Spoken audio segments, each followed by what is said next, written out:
Hello beautiful people, welcome back. Today I've got a big announcement that I'm sure you guys are really gonna like. So while I've been gone, I've been trying my best to convince gaming peripheral companies to send me products in exchange for me making review videos on their products. And I managed to hook a deal with one of my favorite companies, them being Zowie. So the very thoughtful people at Zowie decided to send me their mouse fitting kit, which comes equipped with just about every single base mouse model that they have except for the S series. So a very big shout out to Zowie and the guys who helped me make this happen. This video would not be possible without them, so for that I thank you very much. So throughout the next few weeks we will be starting a series called Zowie Review Frantic, because I have to get these mice back to them as soon as possible, and I have 8 of Zowie's best mice to offer ready to be reviewed. And at the end of the series I'll be doing a Zowie mouse size guide to help you guys get a grasp on what mouse size is perfect for you. So without further ado, let's get into it.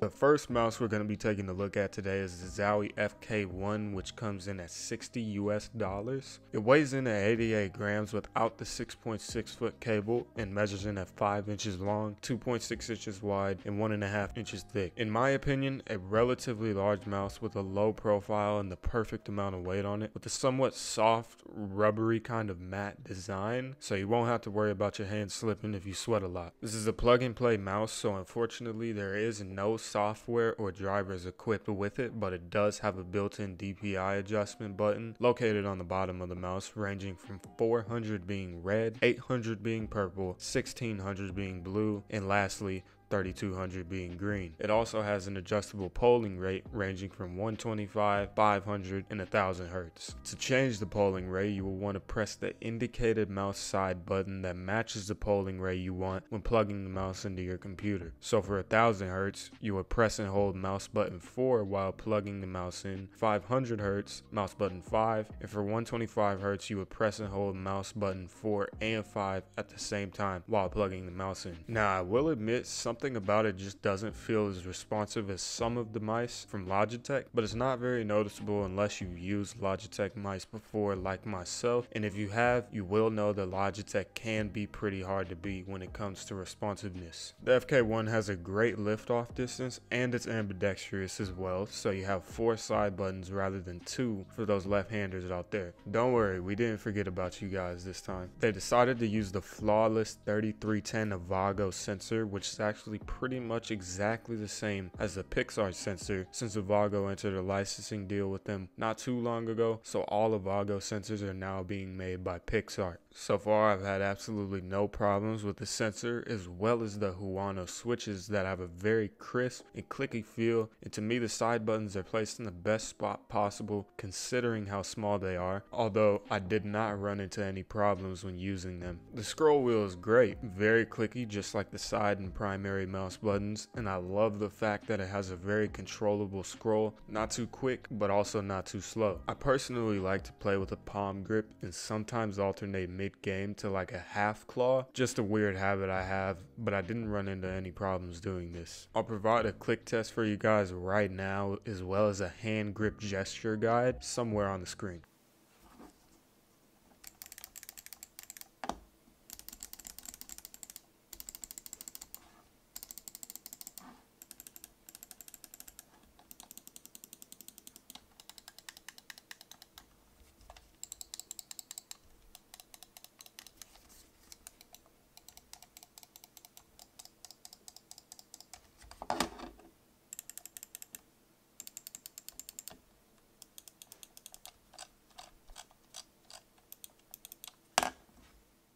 The cable is thin and flexible, so if you don't have a mouse bungee then you shouldn't have too much trouble. The cable should stay out of your way pretty easily. It also isn't braided, which is great in my opinion because the cable doesn't take away the part of having a proportionately lightweight mouse. Since this was primarily made to be an FPS mouse, Zowie really tried to focus in on the FK1 being as flexible and ergonomic as possible to touch bases with everyone in the competitive and casual FPS gaming scene, and in my opinion, I think they they did a great job. Personally, I think this mouse is probably going to be my favorite throughout this whole series because it checks off all the things on my list. One, I have larger hands measuring in at 8.5 inches, and this mouse fits perfectly. Also, to me, it really doesn't feel large like they say it is. It feels somewhat in between a medium and a large, and I honestly love it. The shape of the mouse is great. Now, I'm not left-handed, but I tend to lean more towards ambidextrous mice for some reason, and this mouse just feels really soothing in the hands. And lastly, the weight of the mouse is perfect, not too heavy and not too light. They really capitalized on making this mouse 88 grams. It's very governable, and if I owned it myself, I would probably use it every day. I also think I perform pretty well with this mouse in both FPS and third-person games. So to wrap things up, is the FK1 a great mouse, and would I recommend it to anyone? The answer to that is definitely a yes. Overall, this mouse is very comfortable, easy to grip, built strong, and the quality of the mouse is amazing, especially for the price point that it comes in at. I think Zowie did a great job in making sure this mouse can accommodate to mostly everyone's liking, being ambidextrous, as well as not being too big and heavy or too small and light. So Zowie, you guys did a great job. Keep doing what you're doing, and I can't wait to review these upcoming mice. Once again, big shout out to Zowie. Without them, this video would not be possible. I'll leave a link in the description if you would like to go ahead and purchase this mouse. With that being said, I think that's gonna have to be it for today's video. I really hope you guys enjoyed this review as much as I enjoyed using this mouse. If you did, make sure to leave a like on this video and subscribe to my channel for more content like this, as well as leave me a comment letting me know how you like the FK1 if you are a current owner. Once again, thanks for watching.